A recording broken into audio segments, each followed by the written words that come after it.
Hello friends, എല്ലാവർക്കും English challenge part 2-ന്റെ 6ാമത്തെ ദിവസത്തിലേക്ക് സ്വാഗതം. എനിക്കറിയാം, ഓൾറെഡി നമ്മൾ ഒരുപാട് വാക്കുകൾ നമ്മൾ പഠിച്ചിട്ടുണ്ട്, നിങ്ങളതൊക്കെ യൂസ് ചെയ്യാനായിട്ട് തുടങ്ങിയിട്ടുണ്ട് എന്നുള്ളത്. ഓക്കെ, ഇനി ഇതുവരെ ആ വാക്കുകളൊന്നും എഴുതിയെടുക്കാത്തവർ, സെൻറ്റൻസസ് ഒന്നും എഴുതിയെടുക്കാത്തവർ മുൻപത്തെ വീഡിയോസൊക്കെ കാണണം. നമ്മൾ ഏകദേശം 5 ദിവസത്തെ ഏകദേശം 50 വാക്കുകൾ 50 സെൻറ്റൻസസും പഠിച്ചിട്ടുണ്ട്. അതെല്ലാം ലൈഫിൽ ഉപയോഗിക്കുന്നുണ്ട് എന്ന് മേക്ക് ഷുവർ ചെയ്യണം. ഞാൻ എപ്പോഴും പറയാറുണ്ട്, നമ്മൾ എത്ര കണ്ട് പ്രാക്ടീസ് ചെയ്യുന്നു അത്രയും നമ്മുടെ ലാംഗ്വേജ് നന്നായിട്ട് ഡെവലപ്പ് ചെയ്യും. ഓൾറൈറ്റ്, അപ്പോൾ നമുക്കിനി ഇന്നത്തെ വാക്കുകളിലേക്ക് പോവാം. ഓക്കെ, ഇന്ന് വളരെ സിമ്പിളായിട്ട് നമ്മുടെ ഡെയിലി ലൈഫിൽ ഉപയോഗിക്കാൻ പറ്റുന്ന വാക്കുകളാണ് ഞാൻ കൊണ്ടുവന്നിട്ടുള്ളത് കേട്ടോ. അപ്പോൾ ആ വാക്കുകളെല്ലാം ഇന്ന് എഴുതിയെടുക്കണം. അപ്പോൾ ബുക്കും പേനയൊന്നും എടുക്കാത്തവർ ആ ബുക്ക് പേന കൂടെയൊക്കെ ഒന്ന് എടുത്ത് ആ വാക്കുകളും സെൻറ്റൻസസ് അതിനൊപ്പം തന്നെ എഴുതി പോകുന്നുണ്ട് എന്ന് മേക്ക് ഷുവർ ചെയ്യുക. അപ്പോൾ നമുക്ക് ഒന്നാമത്തെ സെൻറ്റൻസിലേക്ക് പോയാലോ. ഏബിൾ, പ്രാപ്തിയുള്ള. ഓക്കെ, എന്താണ് ഏബിൾ? ഏബിൾ, അവൻ അതിന് ഏബിൾ ആണ് എന്നൊക്കെ പറയും, അവൻ അതിന് പ്രാപ്തിയുള്ളവനാണ് എന്നൊക്കെ പറയും. ഓക്കെ, ഏബിൾ എന്ന് പറഞ്ഞാൽ അപ്പോൾ എന്താണ്? പ്രാപ്തിയുള്ള. എൻ്റെ ഒപ്പം ഒന്ന് പറഞ്ഞു നോക്കിക്കോ. ഏബിൾ, പ്രാപ്തിയുള്ള. ഏബിൾ, പ്രാപ്തിയുള്ള. ഇനി ഏബിൾ വെച്ചിട്ട് നമുക്കൊരു സെൻറ്റൻസ് നോക്കിയാലോ. He is able to speak 10 languages. എങ്ങനെയാണ്? He is able to speak 10 languages എന്ന് പറഞ്ഞാൽ എന്താ അർത്ഥം? അവൻ 10 ഭാഷകൾ സംസാരിക്കാൻ പ്രാപ്തനായിട്ടുള്ളവനാണ്, കഴിവുള്ളവനാണ് എന്ന് പറയാണ്. Okay, he is able to speak 10 languages. Okay, അപ്പോൾ ഏബിൾ എന്ന് പറയുന്ന സ്ഥലത്ത് ഞാനൊരു പ്രത്യേക കളർ കൊടുത്തേണ്ടത് നിങ്ങൾക്ക് കാണാം. അപ്പോൾ അത് എങ്ങനെയാണ്, എവിടെയാണ് പ്ലേസ് ചെയ്യുന്നത് നിങ്ങൾക്ക് കറക്റ്റായിട്ട് മനസ്സിലാക്കി തരാൻ വേണ്ടിയിട്ടാണ് ഞാനൊരു ഡിഫറെൻറ്റ് കളറിൽ ആ സെൻറ്റൻസ് കാണിക്കുന്നത്. Okay, he is able to speak 10 languages. ഇനി നമ്മൾ രണ്ടാമത്തെ വേർഡിലേക്ക് പോവാണ്. അബാൻഡൻ. അബാൻഡൻ എന്ന് പറഞ്ഞാൽ എന്താണെന്നറിയോ? കൈവിടുക അല്ലെങ്കിൽ ഉപേക്ഷിക്കുക എന്നൊക്കെ പറയും. ഓക്കെ, കൈവിടുക, ഉപേക്ഷിക്കുക. നമ്മൾ പറയും I abandoned the mission. Okay, I abandoned the mission. Okay, ഞാൻ ആ മിഷൻ ഉപേക്ഷിച്ചു അല്ലെങ്കിൽ ആ മിഷനെ കൈവിട്ടു എന്ന് പറയും. ഓക്കെ, അതായത് നമുക്കൊരു പ്രവൃത്തി മുന്നോട്ട് ചെയ്യാൻ പറ്റാതാവുമ്പോൾ നമ്മൾ അതിനെ സ്റ്റോപ്പ് ചെയ്യുന്ന ഒരു പ്രോസസ്സ്. ഓക്കെ, അബാൻഡൻ, കൈവിടുക, ഉപേക്ഷിക്കുക എന്നൊക്കെയാണ് അർത്ഥം. നമുക്ക് സെന്റൻസിലേക്ക് പോവാം. We have to abandon the plan. Okay, we have to abandon the plan. നമ്മൾ ആ പ്ലാൻ ഉപേക്ഷിക്കുകയാണ്, നമ്മൾ ആ പ്ലാനെ കൈവിടുകയാണ്. We have to abandon the plan. ഇനി നമ്മൾ മൂന്നാമത്തെ വേർഡിലേക്ക് പോവാണ്. നമ്മൾ ഒരുപാട് ഡെയിലി ലൈഫിൽ ഉപയോഗിക്കുന്ന വേർഡാണ് അബ്സല്യൂട്ട്ലി. അബ്സല്യൂട്ട്ലി, തീർച്ചയായും. അല്ലേ, നമ്മൾ ആരെങ്കിലുമൊക്കെ എന്തെങ്കിലുമൊക്കെ ചോദിക്കുമ്പോൾ നമ്മൾ പറയും അല്ലേ, അബ്സല്യൂട്ട്ലി, തീർച്ചയായും മാൻ. ഓക്കെ, അബ്സല്യൂട്ട്ലി എങ്ങനെയാ പറയാ? തീർച്ചയായും. ഇപ്പോൾ ആരെങ്കിലും എന്തെങ്കിലുമൊക്കെ ഒരു ഹെൽപ്പ് ചെയ്യൂ, ഞാനൊരു കാര്യം ചെയ്തോട്ടെ എന്നൊക്കെ ചോദിക്കുമ്പോൾ നമ്മൾ തീർച്ചയായും എന്ന് പറയേണ്ടടുത്ത് ഇന്ന് മുതൽ ഏത് വാക്ക് ഉപയോഗിക്കണം? അബ്സല്യൂട്ട്ലി എന്ന് ഉപയോഗിക്കണം. എങ്ങനെ ഉപയോഗിക്കുക? അബ്സല്യൂട്ട്ലി. എൻ്റെ ഒപ്പം ഒന്ന് പറഞ്ഞു നോക്കിക്കേ. അബ്സല്യൂട്ട്ലി, തീർച്ചയായും. ഇനി നമുക്കൊരു സെന്റൻസ് നോക്കാം. It's absolutely impossible. It's absolutely impossible. ഇത് തീർച്ചയായിട്ടും പോസിബിൾ ആയിട്ടുള്ള കാര്യമല്ല, ഇമ്പോസിബിൾ ആയിട്ടുള്ള കാര്യമാണ്. ഓക്കെ, ഇത് നടപടിയാവുന്ന കാര്യമില്ല, ഇത് നടക്കാത്ത കാര്യമാണ് എന്ന് നമ്മൾ പറയാണ്. നമുക്ക് 100% ഉറപ്പാണ് അത് കാര്യം നടക്കില്ല എന്നൊക്കെ നമ്മൾ പറയാണ്. It's absolutely impossible. അടുത്ത വീഡിയോയിലേക്ക് നമ്മൾ കിടക്കുന്നതിന് മുമ്പ് ഞാൻ നിങ്ങളോട് ഒരു സന്തോഷ വാർത്ത പറയാം. ഒരുപാട് പേര് ചോദിക്കാറുണ്ട് എൻ്റെ അടുത്ത് നേരിട്ട് ഇംഗ്ലീഷ് പഠിക്കാൻ പറ്റുമെന്ന്. ഓക്കെ, അതിനർത്ഥം നമ്മുടെ മറ്റ് പേഴ്സണൽ ട്രെയിനിങ്ങുകൾ അവസാനിപ്പിച്ചൊന്നല്ല, എൻ്റെ അടുത്ത് നിന്ന് നിങ്ങൾക്ക് നേരിട്ട് ഇനി മുതൽ ഇംഗ്ലീഷ് പഠിക്കാം. നമ്മളൊരു ലൈവ് സെഷൻ ഓൺലൈനിലൂടെ എൻ്റെ അടുത്ത് നിന്ന് നിങ്ങൾക്ക് നേരിട്ട് പഠിക്കാവുന്ന രീതിയിൽ നമ്മൾ അറേഞ്ച് ചെയ്തിട്ടുണ്ട്. ഈവനിങ്ങിലാണ് സെഷൻസ് ഉള്ളത്. നമ്മൾ വളരെ പരിമിതമായിട്ടുള്ള ആളുകളെ മാത്രം ഉൾക്കൊള്ളിച്ചിട്ടാണ് ഓരോ സെഷനും ചെയ്യുന്നത്. അപ്പോൾ അടുത്ത ലെവലിലേക്ക് നിങ്ങൾക്ക് അങ്ങനെ കടക്കാൻ ആഗ്രഹമുണ്ട്, എൻ്റെ അടുത്ത് നേരിട്ട് പഠിക്കണമെന്ന് താല്പര്യം ഉണ്ടെങ്കിൽ ഈ താഴെ കാണുന്ന നമ്പറിൽ കോൺടാക്ട് ചെയ്തു. ഇനി നമുക്ക് 4ാമത്തെ വേർഡിലേക്ക് പോവാം. ബാരിയർ, തടസ്സം. ബാരിയർ, തടസ്സം. ഓക്കെ, നമ്മൾ പോലീസുകാർ ബാരിക്കേഡുകളൊക്കെ വെക്കുക എന്നൊക്കെ കേട്ടിട്ടുണ്ട് ഇല്ലേ? ബാരിയർ. ഓക്കെ, തടസ്സം. എന്താണ്? ബാരിയർ, തടസ്സം. The greatest barrier of success is the fear of failure.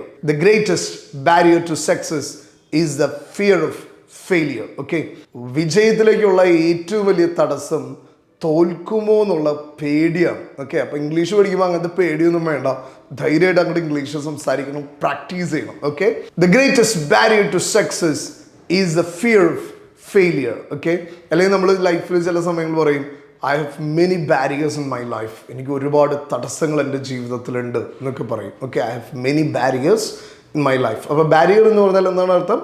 തടസ്സം. ഇനി നമ്മൾ 5ാമത്തെ വേർഡിലേക്ക് പോവാണ്. ബാറ്റിൽ. ബാറ്റിൽ എന്ന് പറഞ്ഞാൽ എന്താണ്? യുദ്ധം. ഓക്കെ, ബാറ്റിൽ യുദ്ധം. നമ്മൾ ഒരുപാട് യുദ്ധ സിനിമകളൊക്കെ കാണുമ്പോൾ നമ്മൾ കണ്ടിട്ടുള്ളതാണ്. ബാറ്റിൽ എന്ന് പറഞ്ഞാൽ എന്താണ്? യുദ്ധം എന്നാണ് അർത്ഥം. ബാറ്റിൽ യുദ്ധം. ഇനി നമ്മളൊരു എക്സാമ്പിൾ അതിന് നോക്കാൻ പോവാണ്. I'll have to battle with my conscience. Okay, I'll have to battle with my conscience. ഞാൻ എൻ്റെ മനസാക്ഷിയായിട്ട് യുദ്ധം ചെയ്യേണ്ടതായിട്ടുണ്ട് എന്ന് പറയണം. Okay, I'll have to battle with my conscience. Okay, എൻ്റെ മനസാക്ഷിയായിട്ട്, എൻ്റെ കോൺഷ്യസ് ആയിട്ട് ഞാൻ യുദ്ധം ചെയ്യേണ്ടതായിട്ടുണ്ട്. അപ്പോൾ ബാറ്റിൽ എന്ന് പറഞ്ഞാൽ എന്താണ് അർത്ഥം? യുദ്ധം എന്നാണ്, യുദ്ധം. ഇനി നമ്മൾ ആറാമത്തെ വേർഡിലേക്ക് പോവാണ്. ബിഹാഫ്. ബിഹാഫ്. ബിഹാഫ് എന്ന് പറഞ്ഞാൽ എന്താണ്? വേണ്ടി എന്നാണ് അർത്ഥം. എന്താണ്? ബിഹാഫ്, വേണ്ടി. ഓക്കെ, ബിഹാഫ്, വേണ്ടി. ഓക്കെ, എൻ്റെ ഒപ്പം ഒന്ന് പറഞ്ഞു നോക്കിക്കേ. ബിഹാഫ്, വേണ്ടി. ഓക്കെ, ഇത് എഴുതിയെടുക്കാത്തവരൊന്ന് എഴുതിയെടുത്ത് വെച്ചേക്കണം.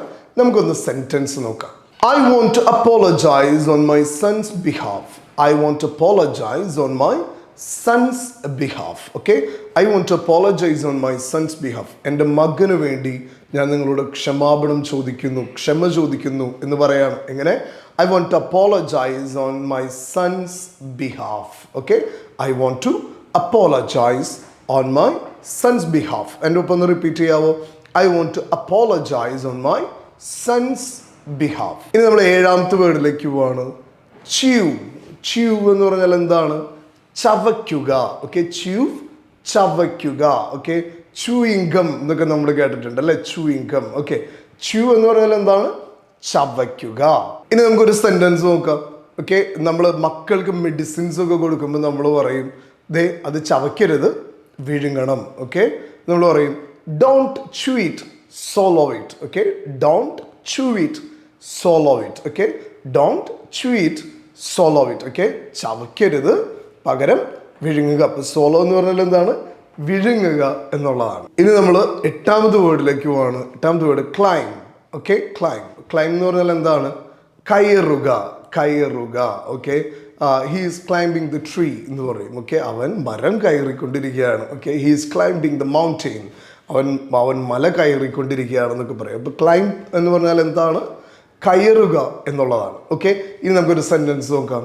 V plan to climb that mountain. Okay, we plan to climb that mountain. We plan to climb that mountain. ഞങ്ങൾ ആ മല കയറാനായിട്ട് പ്ലാൻ ചെയ്തിരിക്കുകയാണ് എന്ന് പറയണം. We plan to climb that mountain. Okay, ഞങ്ങൾ ആ മല കയറാനായിട്ട് പ്ലാൻ ചെയ്തിരിക്കുകയാണ് എന്നാണ്. ഇനി നമ്മൾ ഒൻപതാമത്തെ വേർഡിലേക്ക് പോവാണ്. കമ്പൈൻ. കമ്പൈൻ എന്ന് പറഞ്ഞാൽ എന്താണ്? ഒന്നിച്ചു ചേർക്കുക എന്നാണ്. ഓക്കെ, കമ്പൈൻ, ഒന്നിച്ചു ചേർക്കുക. എൻ്റെ ഒപ്പം ഒന്ന് പറഞ്ഞ് കമ്പൈൻ, ഒന്നിച്ചു ചേർക്കുക. ഓക്കെ, അത് നമ്മൾ പറയും അതിനെ അവർ കമ്പൈൻ ചെയ്തു, അതിനെ അവർ ഒന്നിച്ചു ചേർത്തു എന്ന് പറയും. ഓക്കെ, കമ്പൈൻ എന്ന് പറഞ്ഞാൽ എന്താണ്? ഒന്നിച്ചു ചേർക്കുക. ഒരു സെന്റൻസ് കിട്ടിക്കഴിയുമ്പോൾ നിങ്ങൾക്ക് കുറച്ചും കൂടെ ഒരു എക്സാമ്പിൾ ഒക്കെ കിട്ടിക്കഴിയുമ്പോൾ കുറച്ചും കൂടി അതിനൊരു ക്ലാരിറ്റി ആവും. He combined two ideas into one. He combined two ideas into one. Okay, അവൻ രണ്ട് ആശയങ്ങളെ ഒന്നാക്കി തീർത്തു, ഒന്നാക്കി കൂട്ടിച്ചേർത്തു എന്നൊക്കെ പറയാണ്. He combined two ideas into one. Okay, എൻ്റെ ഒപ്പം ഒന്ന് പറഞ്ഞ് he combined two ideas into one. Okay, രണ്ട് ഐഡിയകൾ അവൻ ഒന്നാക്കി കൂട്ടിച്ചേർത്തു എന്ന് പറയാണ്. ഇനി നമ്മൾ പത്താമത്തെ വേർഡിലേക്ക് പോവാണ്. പത്താമത്തെ വേർഡ് എന്താണെന്നറിയൂ? കമ്മിറ്റ്മെൻറ്റ്. കമ്മിറ്റ്മെൻറ്റ് എന്ന് പറഞ്ഞാൽ എന്താണ്? ചുമതല, കമ്മിറ്റ്മെൻറ്റ്. നമ്മൾ സാധാരണ പറയും എനിക്ക് ഒരുപാട് കമ്മിറ്റ്മെൻറ്റ്സ് ഉണ്ട്, എനിക്ക് ഒരുപാട് ചുമതലകളുള്ള ആളാണ് അല്ലേ, ഒരുപാട് ചുമതലകൾ ഏറ്റെടുത്തിട്ടുള്ള ആളാണ്. Okay, I have many commitments എന്നൊക്കെ നമ്മൾ പറയും. ഓക്കെ, അപ്പോൾ കമ്മിറ്റ്മെൻറ്റ്സ് എന്ന് പറഞ്ഞാൽ എന്താണ്? ചുമതല. എൻ്റെ ഒപ്പം എന്ന് പറഞ്ഞ് കമ്മിറ്റ്മെൻറ്റ്സ്, ചുമതല. കമ്മിറ്റ്മെൻറ്റ്സ്, ചുമതല. ഓക്കെ, നമുക്കൊരു സെൻറ്റൻസ് കൂടെ നോക്കാം. I cannot make such A commitment at the moment. Okay, I cannot make such A commitment at the moment. Okay, ഈ സമയത്ത് എനിക്ക് അത്തരം കമ്മിറ്റ്മെൻറ്റ്സുകളൊന്നും ചുമതലകളൊന്നും ഏറ്റെടുക്കാനായിട്ട് പറ്റില്ല എന്ന് പറയാണ്. Okay, I cannot make any commitment at the moment. Okay, എനിക്ക് ഒരു ചുമതലകളും ഈ സമയത്ത് ഏറ്റെടുക്കാനായിട്ട് സാധിക്കില്ല. ഓക്കെ, അപ്പോൾ നമ്മൾ 10 വേർഡ് പഠിച്ചു, 10 സെൻറ്റൻസസ് പഠിച്ചു. നമ്മളിത് പഠിച്ചത് കൊണ്ട് മാത്രം കാര്യമില്ല, നമ്മളിത് ഡെയിലി ലൈഫിൽ ഉപയോഗിക്കണം. ഓക്കെ, ഇനി എൻ്റെ ഒരു റിക്വസ്റ്റാണ്, നിങ്ങളോട് ഏറ്റവും എളിമയോടുകൂടെ പറയണം, ഒരു പ്രാവശ്യം ഈ വീഡിയോ കണ്ടതുകൊണ്ട് നമ്മുടെ മനസ്സിൽ ഇത് നിൽക്കില്ല. നമ്മൾ എന്ത് ചെയ്യണമെന്ന് അറിയൂ, ഇത് ഒരു പ്രാവശ്യം എഴുതിയെടുത്തിട്ട് പല ആവർത്തി, അറ്റ്ലീസ്റ്റ് നമ്മൾ അടുത്ത വീഡിയോ നിങ്ങൾ കാണുന്നത് വരെ പല ദിവസങ്ങളിലായിട്ട് ഈ വീഡിയോ കാണണം. നമുക്കറിയാം 10-12 മിനിറ്റാണ് നമുക്ക് ഈ വീഡിയോ ഉള്ളൂ. നിങ്ങളുടെ ലാംഗ്വേജ് ഡെവലപ്മെൻറ്റിന് വേണ്ടിയിട്ട് നിങ്ങൾ അത്രയും സമയം യൂട്ടിലൈസ് ചെയ്യുകയാണെങ്കിൽ ഓരോ തവണ കാണുമ്പോഴും ഓരോ വേർഡും നമ്മുടെ ഉള്ളിലേക്ക് ഇങ്ങനെ കയറിയിരിക്കും. ഓരോ സമയത്ത് നമ്മൾ അറിയാതെ തന്നെ ഈ വാക്കുകൾ നമുക്ക് കറക്റ്റായിട്ട് പ്ലേസ് ചെയ്യാൻ പറ്റും. ഒരുപാട് പേര് പറയാറുണ്ട് ഇംഗ്ലീഷ് പഠിക്കാനായിട്ട് സംസാരിക്കുമ്പോൾ ആവശ്യത്തിന് വെക്കാബുലറി കിട്ടുന്നില്ല എന്ന് പറഞ്ഞതുകൊണ്ട് മാത്രമാണ് നമ്മളിങ്ങനെ ഒരു സീരീസ് ചെയ്തത്. അപ്പം നിങ്ങളുടെ ഏതെങ്കിലുമൊക്കെ ഫ്രണ്ട്സ് എങ്ങനെ വെക്കാബുലറി ഇല്ലാത്തത് കൊണ്ട് നേരെ ചൊവ്വേ സംസാരിക്കാൻ പറ്റില്ല എന്ന് പറയുന്നവർക്കൊക്കെ നിങ്ങൾ നമ്മുടെ വീഡിയോ ഷെയർ ചെയ്യണം. അപ്പം നിങ്ങൾ വീഡിയോ ലൈക്കൊക്കെ ചെയ്യണം. കൂടുതൽ പേരിലേക്ക് നമ്മുടെ വീഡിയോസിന് എത്തിക്കണം. ഇംഗ്ലീഷ് പഠിക്കാൻ ഒരാളും അതില്ലാത്തത് കൊണ്ട്, അതിന് സാഹചര്യം കിട്ടാത്തതുകൊണ്ട് പഠിക്കാതിരിക്കരുത്. അതിന് വേണ്ടിയിട്ടാണ് നമ്മൾ മാക്സിമം ഇതിനെല്ലാം വേണ്ടിയിട്ട് ശ്രമിക്കുന്നത്. ഓക്കെ, അപ്പോൾ അടുത്ത വീഡിയോ ആയിട്ട് നമുക്ക് വീണ്ടും കാണാം. Until then it's bye from Linto.